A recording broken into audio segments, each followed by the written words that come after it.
Hi friends, ഏവർക്കും എൻ്റെ വീഡിയോയിലേക്ക് സ്വാഗതം. ഇന്ന് നമ്മൾ പോകുന്നത് അഗസ്ത്യാർകൂടം ട്രെക്കിങ്ങിൻ്റെ ഒരു വീഡിയോയിലേക്കാണ്. 2025 ഫസ്റ്റ് ട്രെക്കിംഗ് ജനുവരി 20 സ്റ്റാർട്ട് ചെയ്തിട്ടുണ്ടായിരുന്നു. അപ്പോൾ എനിക്ക് ആ ഫസ്റ്റ് ഡേ തന്നെ പങ്കെടുക്കാൻ പറ്റി. എൻ്റെ കുറേ കാലത്തെ ആഗ്രഹമായിരുന്നു ഈ ട്രെക്കിങ്ങിന് പങ്കെടുക്കണം എന്നുള്ളത്. അപ്പോൾ എനിക്ക് കുറച്ച് കാര്യങ്ങൾ നിങ്ങളോട് പറയാനുണ്ട്. നമ്മൾ ഈ ഒരു ട്രെക്കിങ്ങിന് പങ്കെടുക്കുമ്പോൾ ശ്രദ്ധിക്കേണ്ട കാര്യങ്ങൾ. അതിൽ നോക്കേണ്ട ഒന്നാമത്തെ കാര്യം എന്ന് പറയുന്നത്, പ്ലാസ്റ്റിക് ഒന്നും ഇവിടെ അലൗഡല്ല. അപ്പം നമ്മൾ എന്ത് ചെയ്യണം, നമ്മുടെ ഫുഡ് അങ്ങനെയുള്ള എന്ത് സാധനങ്ങളാണെങ്കിലും ഒന്നെങ്കിൽ വല്ല തുണിസഞ്ചിയോ ചെറിയ സഞ്ചികളൊക്കെ നമുക്ക് വാങ്ങിക്കാൻ കിട്ടും, അല്ലെങ്കിൽ അതുപോലെ തന്നെ ഈ പേപ്പർ കവറൊക്കെ ഉണ്ടാവുമല്ലോ, അങ്ങനെയുള്ള സാധനങ്ങളിൽ നമ്മൾ നമ്മുടെ ഫുഡ് അല്ലെങ്കിൽ നമുക്ക് അത്യാവശ്യമുള്ള സാധനങ്ങളെല്ലാം അതിൽ കൊണ്ടുപോവുക. പിന്നെ വേറൊരു കാര്യം നമ്മൾ ശ്രദ്ധിക്കേണ്ടത്, ഈ ട്രെക്കിംഗ് എന്ന് പറയുന്നത് സൗത്ത് ഇന്ത്യയിലെ തന്നെ അത്രയും ഹാർഡായിട്ടുള്ളൊരു ട്രെക്കിംഗ് ആണ്. ഒരുപാട് കിലോമീറ്റർ നമുക്ക് നടക്കാനുണ്ട് ഇതിൽ. അപ്പം നമ്മൾ മാക്സിമം നമ്മുടെ ബാഗിൻ്റെ വെയിറ്റ് കുറയ്ക്കുക എന്നതാണ് ചെയ്യേണ്ടത്. അത്യാവശ്യമുള്ള ഡ്രസ്സുകൾ മാത്രം കരുതുക. കൂടിപ്പോയ ഒരു 3 ജോഡി ഡ്രസ്സ് മാത്രം കരുതുക. അതും പെട്ടെന്ന് ഉണങ്ങുന്ന ഡ്രസ്സുകളാണെങ്കിൽ ഒന്നുകൂടെ നല്ലത്. അതുപോലെ ലൈറ്റ് വെയിറ്റ് ആയിട്ടുള്ള ഡ്രസ്സുകളൊക്കെ കൊണ്ടുപോകുന്നതായിരിക്കും നല്ലത്. കാരണം നമ്മൾ ഇത്രയും ദൂരം നടന്ന് പോയിക്കൊണ്ടിരിക്കുമ്പോൾ നമുക്ക് വെയിറ്റ് ഒരുപാട് ഫീൽ ചെയ്യും. നമ്മുടെ പുറത്തുണ്ടെങ്കിൽ നമ്മൾ നല്ലോണം ക്ഷീണിക്കും. ഒന്നാമതെന്ന് പറഞ്ഞു കഴിഞ്ഞാൽ നമുക്ക് കുറേ നടക്കാനുള്ളത് ഒരു നിരന്ന പ്രദേശമല്ല. അതിൽ കുറച്ച് ഭാഗം ഇറക്കമാണെങ്കിൽ കുറച്ച് ഭാഗം കയറ്റമായിരിക്കും. പിന്നെ അത് മാത്രമല്ല, പിന്നെ വെയിൽ കൊണ്ടിട്ട് പുല്ലുമേടൊക്കെ എത്തുമ്പോൾ കുറേ വെയിൽ കൊണ്ട് നമ്മൾ നടക്കേണ്ടി വരും. അത് കഴിഞ്ഞാൽ പിന്നെ നല്ല ഹൈറ്റുള്ള സ്ഥലങ്ങളുണ്ടാവാം, മഴക്കാടുകളുണ്ടാവാം. ഇവിടെയൊക്കെ നമ്മൾ ശ്രദ്ധിക്കേണ്ടതെന്ന് പറഞ്ഞാൽ നമ്മുടെ ബാഗിൻ്റെ വെയിറ്റൊക്കെയാണ്. നമ്മൾ ഒരുപാട് വെയിറ്റും പുറത്തിട്ട് നമുക്ക് ട്രെക്കിംഗ് എന്ന് പറഞ്ഞാൽ ഭയങ്കര ബുദ്ധിമുട്ടുള്ള കാര്യമാണ്. എനിക്ക് ട്രെക്കിംഗ് കഴിഞ്ഞപ്പോൾ മനസ്സിലായതാണ്. ഇനിയൊരു അവസരം ട്രെക്കിങ്ങിന് വേണ്ടി കിട്ടുകയാണെങ്കിൽ ഞാൻ ഇതെല്ലാം കറക്റ്റായിട്ട് പാലിച്ചിട്ട് തന്നെ പോവുള്ളൂ. കാരണം നമ്മൾ മേളിൽ എത്തുമ്പോഴേക്കും അത്രയ്ക്ക് ക്ഷീണിക്കും നമ്മുടെ പുറത്ത് വെയിറ്റ് ഉണ്ടെങ്കിൽ. നമ്മൾ ട്രെക്കിംഗ് സ്റ്റാർട്ട് ചെയ്യണത് രാവിലെ 7 മണിക്ക് നമ്മളോട് റിപ്പോർട്ട് ചെയ്തതിന് ശേഷം നമ്മളെ പേപ്പേഴ്സൊക്കെ അവർ ചെക്ക് ചെയ്ത് നമ്മുടെ ബാഗൊക്കെ പരിശോധിച്ച് അതിൽ എല്ലാ പ്ലാസ്റ്റിക് സാധനങ്ങളും അവിടെ ഒഴിവാക്കിയിട്ടേ നമ്മളെ കയറ്റി വിടുള്ളൂ. അപ്പം ഞങ്ങൾ ട്രെക്കിംഗ് സ്റ്റാർട്ട് ചെയ്തത് 10 മണിയൊക്കെ കഴിഞ്ഞിട്ടായിരുന്നു. കാരണം ഫസ്റ്റ് ഡേ ആയിരുന്നല്ലോ. ഫസ്റ്റ് ഡേ ആയതുകൊണ്ട് തന്നെ ഫ്ലാഗ് ഓഫ് ഒക്കെ ഉണ്ടായിരുന്നു. അപ്പോൾ ഫ്ലാഗ് ഓഫ് ഒക്കെ കഴിഞ്ഞിട്ടാണ് സ്റ്റാർട്ട് ചെയ്തത്. ഞങ്ങൾ മേളിലേക്ക് എത്തിയപ്പോഴേക്കും, അതായത് ബേസ് ക്യാമ്പിലേക്ക് എത്തിയപ്പോഴേക്കും ഒരുപാട് വൈകിട്ടുണ്ടായിരുന്നു. പിന്നെ അന്നത്തെ തലേ ദിവസം മഴയുള്ളത് തന്നെ ഞങ്ങൾക്ക് നല്ലൊരു വ്യൂ കിട്ടി. ഈ പുല്ലുമേട് സാധാരണ എല്ലാ ദിവസവും ഇപ്പോൾ ട്രെക്കിങ് ഈ പറഞ്ഞ സീസൺ സ്റ്റാർട്ട് ചെയ്യുമ്പോൾ 7 മണിക്കൊക്കെ റിപ്പോർട്ട് ചെയ്ത് ഒരു 8-9 മണിയൊക്കെ ആകുമ്പോഴേക്കും എല്ലാവരും കയറി തുടങ്ങും. അങ്ങനെ വരുന്ന സമയത്ത് ഇവരെന്ത് ചെയ്യും, ഒരു ഉച്ചയാകുമ്പോഴേക്കും ഈ പുല്ലുമേട്ടിലേക്ക് എത്തും. അപ്പോഴായിരിക്കും നല്ല വെയിലുണ്ടാവുന്നത്. അത് കുറച്ച് കഠിനമായിട്ടുള്ളൊരു ട്രെക്കിംഗ് ആണ്. പുല്ലുമേട് കുറച്ച് ഒരു ചെറിയ കയറ്റത്തിൽ നിന്ന് പിന്നെ ഇങ്ങനെ സ്റ്റാർട്ട് ചെയ്ത് ഹെവി കയറ്റത്തിലേക്ക് എത്തും. അപ്പോഴേക്കും നല്ലോണം ക്ഷീണിക്കും. പക്ഷേ ഞങ്ങൾ പോയത് അന്നത്തെ ദിവസം എന്ന് പറയുന്നത്, ഞങ്ങൾ ഫ്ലാഗ് ഓഫ് ഒക്കെ കഴിഞ്ഞിട്ട് കുറച്ച് വൈകിട്ടാണ് ഞങ്ങൾ ഈ ട്രെക്കിംഗ് സ്റ്റാർട്ട് ചെയ്തത്. എല്ലാവരുടെയും ഓരോ ദിവസവും തന്നെ നമ്മൾ രാവിലെ മുതൽ ഒരു 10 പേരെ വീതമായിരിക്കും വിടുന്നത്. ഒരു ദിവസം 10 പേരുടെ പേപ്പർ ചെക്ക് ചെയ്തിട്ട് അങ്ങനെ വിടും. അങ്ങനെ ഞങ്ങൾ ചെന്നപ്പോഴേക്കും വെയിലൊക്കെ ഒന്ന് കുറഞ്ഞിട്ടുണ്ടായിരുന്നു. അപ്പോൾ നല്ല ഒരു മൂടലുള്ളതുകൊണ്ട് നമുക്കത്ര വെയിലും ഈ പറയുന്ന ചൂടൊന്നും ഉണ്ടായിരുന്നില്ല. രണ്ടാമത്തെ ദിവസം പീക്കിൻ്റെ മേളിലേക്ക് പോകുമ്പോൾ നമ്മൾ ശ്രദ്ധിക്കേണ്ട ഒരു കാര്യമുണ്ട്. പൊങ്കാലപ്പാറ എന്ന് പറഞ്ഞ സ്ഥലമുണ്ട്. അവിടെ എത്തിക്കഴിഞ്ഞ് നമ്മൾ വെള്ളം എടുത്തിട്ട് പോകണം മേളിലേക്ക് പോകുന്തോറും ഏറ്റവും ടോപ്പിലെത്തുമ്പോൾ വെള്ളം ഉണ്ടാവില്ല. ഞങ്ങളിതുപോലെ ബാഗിൻ്റെ വെയിറ്റ് കുറയ്ക്കാൻ വേണ്ടി വെള്ളം എടുത്തില്ല. പോണ വഴി പൊങ്കാലപ്പാറ കഴിഞ്ഞ് മേളിലേക്ക് പോകുമ്പോൾ വെള്ളമൊക്കെ ഉണ്ടായിരുന്നു, പക്ഷെ ഞങ്ങൾ എടുത്തില്ല. ഏറ്റവും ടോപ്പിലെത്തിക്കഴിഞ്ഞ് ഞങ്ങളിതുപോലെ ഞങ്ങളുടെ കയ്യിൽ കുറച്ച് ഡ്രൈ ഫ്രൂട്ട്സോ അതൊക്കെ ഉണ്ടായിരുന്നു. അതൊക്കെ കഴിച്ച് കഴിഞ്ഞപ്പോൾ വെള്ളമില്ലായിരുന്നു ആരുടെ കയ്യിലും. ആരുടെ കയ്യിലും ഇല്ല. എല്ലാവരും ഇതേ അവസ്ഥയിൽ വെയിറ്റ് കുറയ്ക്കാൻ വേണ്ടി വെള്ളം എടുക്കാണ്ടാണ് മേളിൽ കയറിയത്. അപ്പോൾ ഈ ഒരു കാര്യം അഗസ്ത്യാർകൂടത്തിൽ ഏത് സീസണിൽ പോണവരാണെങ്കിലും ഒന്ന് ശ്രദ്ധിക്കാൻ നല്ലതാണ്. ആ പാറയുടെ ഏറ്റവും ടോപ്പിൽ വെള്ളമില്ല. താഴെയൊക്കെ ഉണ്ടാവും. ആ റോപ്പൊക്കെ കെട്ടി നമ്മൾ കയറുന്നതിൻ്റെ താഴെയൊക്കെ വെള്ളമുണ്ട്. അപ്പോൾ ഏറ്റവും മേളിലേക്ക് പോകുമ്പോൾ നമ്മൾ വെള്ളം കയറുന്നത് നല്ലതാണ്. ബാക്കിയുള്ള സ്ഥലങ്ങളിലൊന്നും പ്രശ്നമില്ല. ബാക്കിയുള്ള എല്ലാ സ്ഥലങ്ങളിലും ഈ പറയുന്ന അരുവിയുണ്ട്. അപ്പോൾ നമുക്ക് വെള്ളത്തിൻ്റെ ഒരു ബുദ്ധിമുട്ട് എവിടെയും വരില്ല.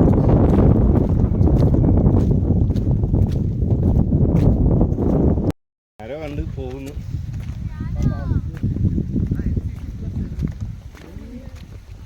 ഇങ്ങോട്ടാണോ അവിടുന്ന് വർത്താനം കേൾക്കുന്നുണ്ട്. പറയാൻ പറ്റില്ല. അതെ, ഇതുണ്ട് 2 വഴി ഉണ്ടോ നേരെ മേളിലേക്ക് തന്നെ ഒന്നേ ആവും. വഴി തെറ്റി എവിടെ ഇരുന്നാൽ മതി, തിരിച്ചവർ വരുമ്പം ഏതെങ്കിലും ആരോഗ്യം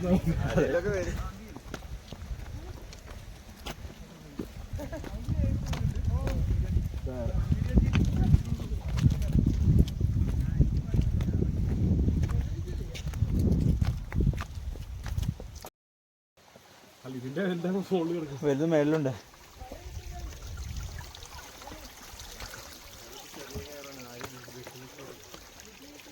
ഇവിടെ എന്തോ ഒരു വ്യൂ ഉണ്ട് കേട്ടോ, ആരും ഇങ്ങോട്ട് പോയിട്ടില്ലെന്ന് തോന്നണേ. ഇവിടെ എന്തോ ഒരു വ്യൂ ഉണ്ട്, പക്ഷെ മഞ്ഞുള്ളത് കൊണ്ട് ഒന്നും കാണില്ല.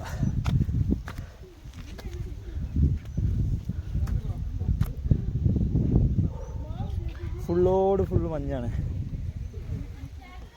ഒന്നും കാണുന്നില്ല.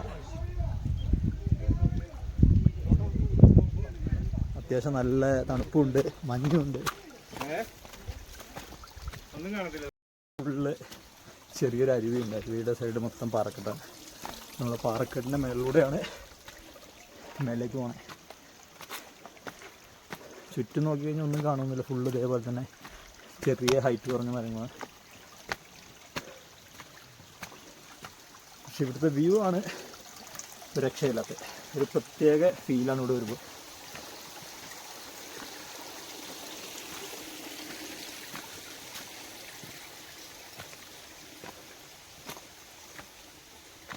ഫുള്ള് കല്ലിൻ്റെ ഇടയിൽ വെള്ളം ഒഴുകി ഈ കല്ലിൻ്റെ ഇടയിലുള്ള മണ്ണൊക്കെ പോയിട്ടുണ്ട്. ഇപ്പോൾ വെറും കല്ലായിട്ട് കിടക്കുകയാണ്. എന്നാലും അതിലൂടെ ചെറുതായിട്ട് വെള്ളമൊക്കെ ഉണ്ട്. കൂടെയുള്ള കുറച്ച് പേര് മേളിലേക്ക് എത്തി, ബാക്കി കുറേ പേര് താഴെയുണ്ട്. നടന്ന് ക്ഷീണിച്ചു എന്ന് തോന്നുന്നത്. സെക്കൻഡ് ഡേ എന്ന് പറഞ്ഞാൽ ഒരു രക്ഷയില്ലാത്ത കയറ്റമായിരിക്കും. പീക്കിൻ്റെ ടോപ്പിലേക്ക് എത്തണം എന്ന് പറഞ്ഞു കഴിഞ്ഞാൽ നല്ല ടാസ്ക്കാണ്. അത്യാവശ്യം കുഴപ്പമില്ലാത്തവർക്ക് മാത്രമേ മേളിലേക്ക് എത്താൻ പറ്റുള്ളൂ. ഇതുണ്ട് ഒരു കള്ളിമുൾച്ചെടി പോലുള്ള ടൈപ്പ് സാധനങ്ങളാണ്. ചേട്ടാ അതിലല്ലേ ഇതിലല്ലേ? ആ തെന്നൊന്ന് നോക്കിക്കോട്ടോ.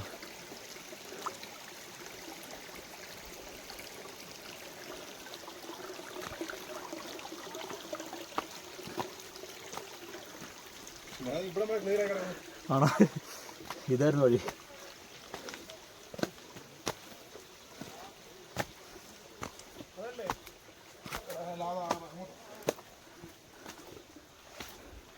അവിടെ നിന്ന് ഇങ്ങോട്ട് വന്നാലും കുഴപ്പമില്ല ചേട്ടാ, ഇങ്ങോട്ട് വാ. ഇങ്ങോട്ട് വന്നാലും കുഴപ്പമില്ല. ആണോ? അത് അഗസ്ത്യാർകൂടം എന്ന് പറഞ്ഞാൽ നമ്മൾ ഈ വയനാട് മുത്തങ്ങ ഫോറസ്റ്റിലൂടെയൊക്കെ പോണ പോലെ മൃഗങ്ങളെ കാണണം എന്നുള്ളൊരു വാശി പിടിച്ച് പോന്നിട്ടൊന്നും കാര്യമൊന്നുമില്ല. ഇവിടെ കാര്യമായിട്ടൊന്നും കാണില്ല. ഇതിൻ്റെ ഒരു 90% നമുക്ക് സസ്യങ്ങൾ തന്നെയാണ് ഇവിടെ ഉള്ളത്. പിന്നെ ഇവിടുത്തെ ഭൂപ്രകൃതി കുറേ പുഴകളും അതുപോലെ തന്നെ ഫുൾ അരുവിയാണ്. ഏറെക്കുറെ മൊത്തം അരുവിയാണ്. പുഴ എന്ന് പറയാൻ മാത്രമൊന്നുമില്ല, എന്നാലും അരുവിയാണ് കൂടുതൽ. അനിമൽ സൈറ്റിങ് കാര്യമായിട്ടൊന്നുമില്ല. പിന്നെ ആകെ വന്നപ്പോൾ ആനയാണ് കണ്ടത്, പിന്നെ കുറച്ച് കിളികളും.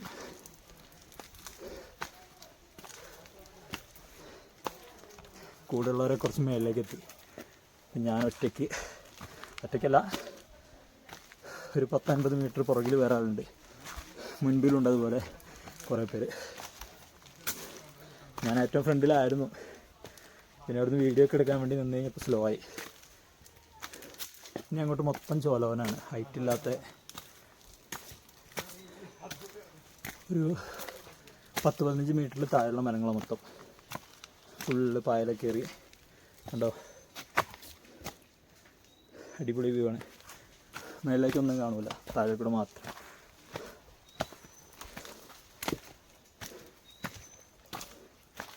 ഏതോ ചെറിയ കിളിയുടെയൊക്കെ സൗണ്ട് ഉണ്ട്, വേറെ ഒന്നുമില്ല. മൊത്തത്തിൽ സൈലൻ്റാണ്, അടിപൊളിയാണ്.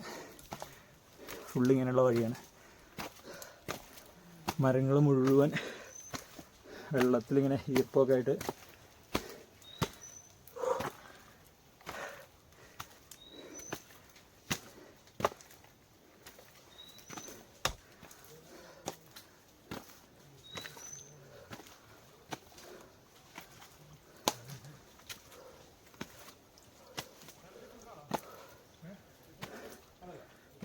അഗസ്ത്യാർകൂടത്തിൻ്റെ ഏറ്റവും മെയിൻ സസ്യങ്ങളാണ്.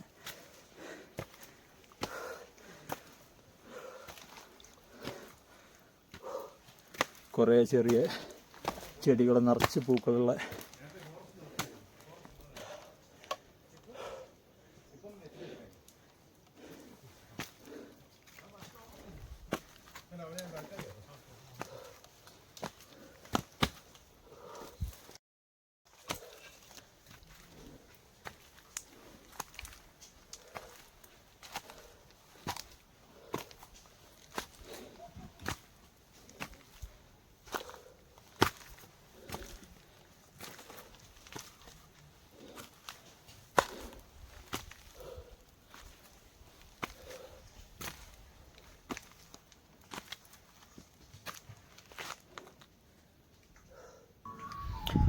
ഇത് ഏറ്റവും ടോപ്പിലെത്തുന്നതിന് തൊട്ട് മുൻപുള്ളൊരു വ്യൂ ആയിരുന്നു.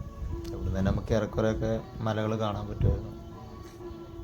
ഈ താഴെ ഒരു പുല്ലുമേട് കാണിച്ചു തരാം കേട്ടോ. ആ പുല്ലുമേടിലൂടെയാണ് നമ്മൾ നടന്നു വരുന്നത്. ആ പുല്ലുമേട്ടിലൂടെ നടന്ന് നമ്മൾ ഇപ്പോൾ ആ നീല നിറം കാണുന്ന ആ ഒരു സ്ഥലത്താണ് നമ്മുടെ ബേസ് ക്യാമ്പ് ഉള്ളത്. അവിടെ നിന്നാണ് നമ്മൾ ഈ മലയിലൂടെ ഇങ്ങനെ കയറി ഇത്രയും ടോപ്പിലേക്ക് എത്തിയത്. ഇവിടെ എത്തിയപ്പോഴാണ് മനസ്സിലായത് ഒരു രക്ഷയില്ലാത്ത വ്യൂ ആണ്. മഞ്ഞൊക്കെ ഉണ്ടോ, ഫുള്ള് മഞ്ഞ്.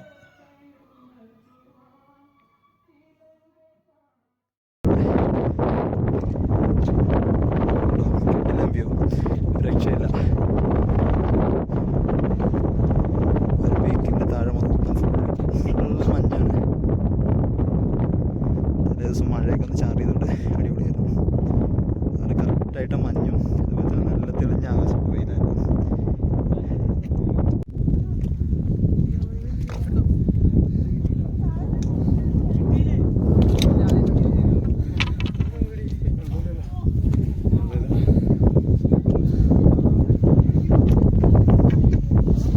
ഞങ്ങൾ ഇറങ്ങാൻ നിൽക്കും, അപ്പോഴേക്കും വരുന്നേ. ഞാൻ പതുക്കെ കയറാൻ അല്ല, നീ ഇത് കേറുന്ന ഞാൻ വിചാരിച്ചു. ഞാൻ വെള്ളം കേറില്ല. അല്ല, നീ ഇരിക്കുന്നതിന് മുമ്പ് അതൊന്ന് കണ്ടു.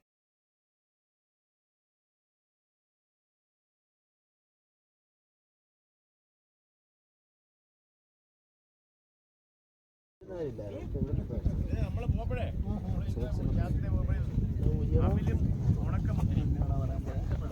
അങ്ങോട്ടൊക്കെ കടിച്ചില്ലല്ലേ എന്നെ വാങ്ങണ്ടല്ലേ.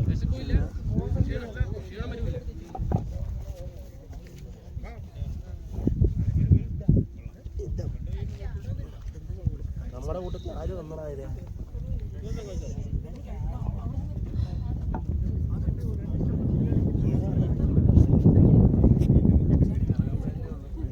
ഡാം ഉണ്ടോ ചെറുതായിട്ട്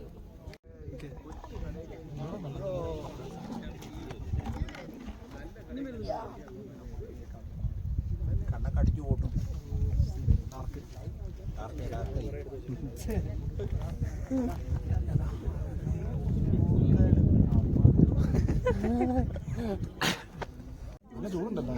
ഇപ്പം ഞങ്ങൾ റിട്ടേൺ പോവുകയാണ്.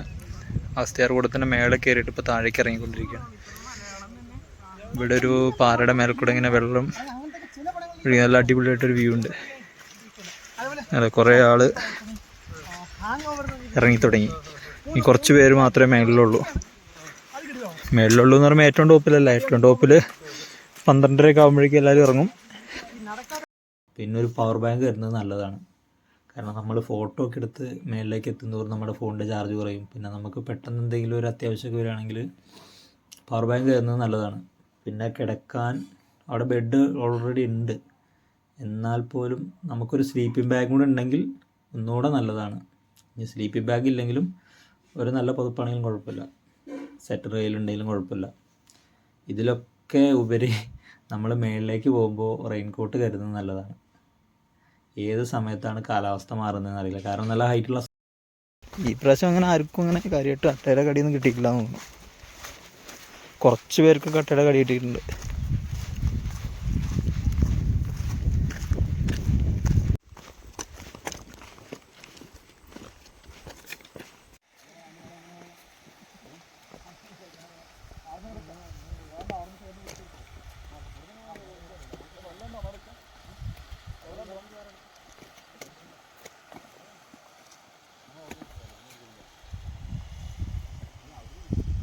ട്രെക്കിങ് ഒക്കെ കഴിഞ്ഞിട്ട് നേരെ വീട്ടിലേക്ക് തിരിച്ചു പോകാനുള്ള ഓരോ പരിപാടികളിലാണ്.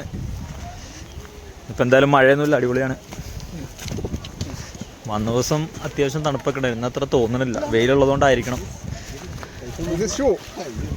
കഴിക്കാൻ എന്തെങ്കിലും ഉണ്ടോ ഇനി? എന്താ ലൈസ് ഉണ്ടല്ലേ?